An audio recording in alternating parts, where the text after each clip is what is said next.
જય સ્વામિનારાયણ। આપણે ગાય આધારિત ખેતી ભુજ મંદિર હેઠળ આપણે કપિલા પ્રદેશની અંદર હરજીભાઈ વરસાણીની વાડીએ વેકરામાં આવ્યા છીએ। ત્યારે અત્યારે અહીંયા વાલનો પાક ઊભો છે, તો વાલમાં બહુ સારું ઉત્પાદન લીધેલું છે હરજીભાઈ।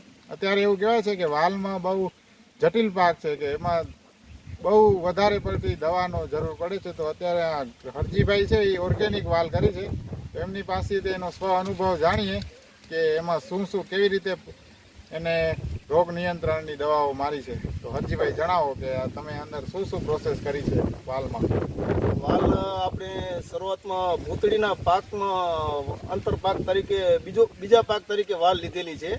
પહેલાં ભૂતળી મગફળી હતી, તો મગફળી લગભગ 1.5 એકરનો પ્લોટ છે, તો મગફળી જેવી જોઈતી હતી એવી જામી નથી, એ ઓર્ગોનિકમાં હતી એના કારણે નહીં, પણ એનું બિયારણ જરાક તપેલું એવું આવી ગયું હતું, તો ઉગવામાં લગભગ 40થી 50% ઉગાવ આવ્યો હતો, બાકી 60% જેવો ફેલ હતી। એટલે મગફળી 2 મહિનાની થઈ ત્યારે વાલ વાવેલી હતી।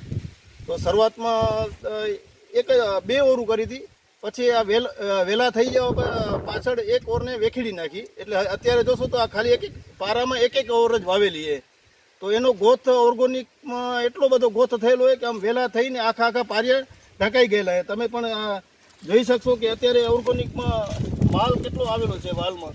ને મારા બીજા પ્લોટમાં પછી આપણે એનો પણ વિડીયો જોશું કે જે એક 3 એકરનો પ્લોટ છે, પણ એમાં લગભગ 6 થી 7 હાથ દવાઓ મારેલી છે। તો એ દવા 7 હાથ 25 થી 27 હજાર રૂપિયાનો એમાં મને ખર્ચો લાગેલો હોય। આમાં મેં ખાલી 3 સ્પ્રે કર્યા, એક ગોળકૃપામૃતનો એક સ્પ્રે કરેલો હોય, એક લસણ અને અજમોથી એક કાળા ગળા માટે સ્પ્રે કરેલો હોય, ને શરૂઆતમાં ફ્લાવરિંગમાં ગોળ ને દૂધનો એક સ્પ્રે કરેલો હોય। આમ 3 થી 4 સ્પ્રે કરેલા છે, ને થોડોક કાળો ગળા માટે ગોવારનો ઉકાળો કરીને એક જ આમ ચિકાસ જેવું થઈ જાય ને એવા પ્રમાણમાં સમજી લો એક પંપમાં 200 મિલી જેટલું દ્રાવણ બનાવીને આ સ્પ્રે કરેલો હોય।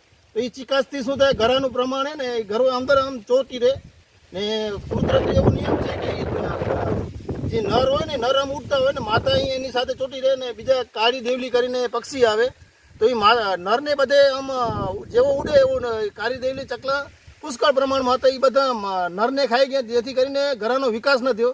તો આ બાજુ ઘરાની કોઈ ફર્ટિલાઇઝર કોઈ દવા નથી છાંટી, ને અત્યારે વાલનું પ્રમાણ વાલમાં માલ બહુ પુષ્કળ પ્રમાણમાં આવેલો છે। અંદાજિત લગભગ 35 મણ જેટલો ઈકડે ઉતારો આવે, એનાથી વિશેષ આવશે પણ ઓછું નહીં આવે એવું લાગે છે અત્યારે જોતા। ને ગાય આધારિત બધાને એવી જ ભલામણ કરવામાં આવે છે કે જો ગાય આધારિત સિસ્ટમથી આપણે જો ખેતી કરશું ને તો ઓછી મહેનતે ઓછા ખર્ચે ને સારા પ્રમાણમાં આપણે પાક લઈ શકશું। જય સ્વામિનારાયણ।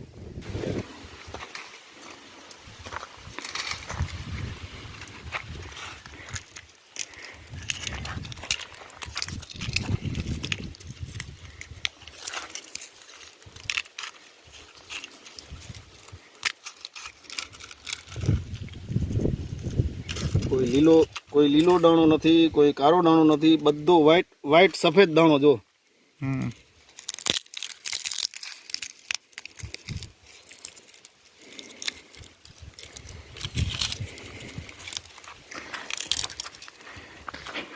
એક જ ટાઈપની ક્વોલિટી બધી આ બધા ઓર્ગોનિકની પ્રતાપે।